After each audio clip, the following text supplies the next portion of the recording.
Hello বন্ধুরা, সবাইকে স্বাগতম জানাচ্ছি স্ট্রেঞ্জ বাংলার আরও একটি নতুন ভিডিওতে। বন্ধুরা, বর্তমানে আমাদের দেশে 3টি আন্তর্জাতিক ক্রিকেট ভেন্যুতে নিয়মিত খেলা হয়ে থাকে। সেগুলো হলো ঢাকা, চট্টগ্রাম এবং সিলেট। এই 3টিতেই রেগুলার বিপিএলও হয়ে থাকে। তবে এবার বাংলাদেশ ক্রিকেট বোর্ড বিসিবি চাচ্ছে আরও একটি শহরকে আন্তর্জাতিক ভেন্যু হিসেবে যোগ করতে। বিসিবির নজরে রয়েছে বগুড়া, খুলনা, বরিশাল এবং রাজশাহী।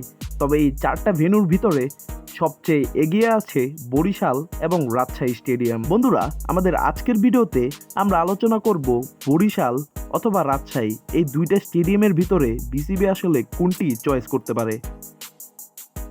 তো সবার প্রথমে যদি আমরা বরিশাল নিয়ে কথা বলি, বরিশালের যে স্টেডিয়ামটা আছে সেটা বর্তমানে আন্ডার রেনোভেশন আছে, অর্থাৎ এর উন্নয়ন কাজ চলমান রয়েছে। সর্বশেষ তথ্য মতে ডিসেম্বর মাসের মধ্যে এই স্টেডিয়ামটি এনএসসিকে বুঝিয়ে দিবে কর্তৃপক্ষ এবং এনএসসি পরবর্তীতে তা বিসিবিকে বুঝিয়ে দিবে। বাংলাদেশে যতগুলো স্টেডিয়াম আছে সবগুলো স্টেডিয়ামের ভিতরে সবচেয়ে সুন্দর এবং পারফেক্ট লোকেশনে রয়েছে বরিশাল স্টেডিয়ামটি, একদম নদীর পাশে। তাছাড়া বরিশাল যেহেতু একটা বিভাগীয় শহর, তার মানে এই শহরের ইনফ্রাস্ট্রাকচারও মোটামুটি অনেক ভালো। বিপিএল এর অন্যতম সফল ফ্র্যাঞ্চাইজি ফরচুন বরিশালের মালিক কর্তৃপক্ষ অনেকবারই বলেছে এই স্টেডিয়ামে বিপিএল দেওয়ার জন্য।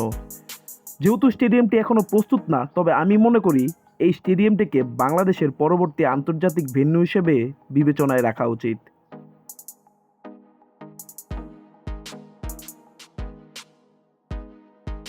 এবার যদি আমরা রাজশাহী নিয়ে কথা বলি, তাহলে বন্ধুরা, রাজশাহী শহর নিয়ে কোনো কথা হবে না।